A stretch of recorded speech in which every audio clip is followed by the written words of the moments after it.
नमस्कार दोस्तों, तो हम आप सबके सामने एक बिटिया विवाह गीत गाने जा रहे हैं। उम्मीद करते हैं आप सबको ये गीत पसंद आएगा और पसंद आए तो वीडियो को लाइक सब्सक्राइब कीजिएगा।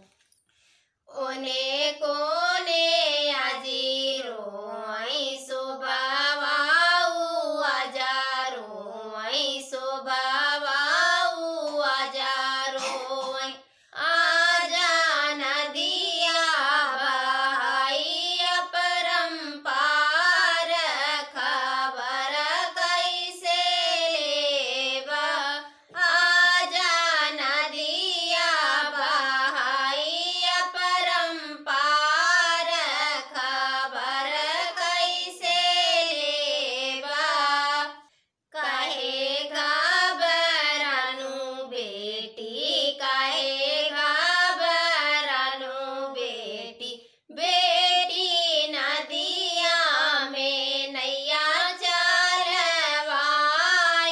खबर तो हर लेवई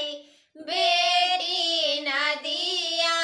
में नैया चलवाइब खबर तो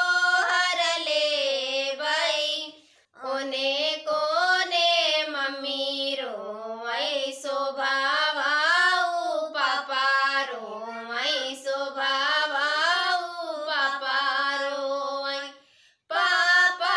नदिया बहाई अपरंपार खबर कैसे लेवा पापा नदिया बहाई अपरंपार खबर कैसे लेवा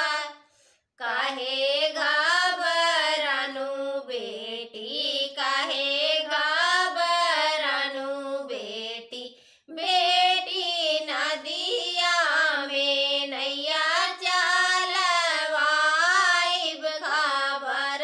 तो हर लेवई बेटी नदिया में नैया चलवाइब खबर तो हर लेवई ओने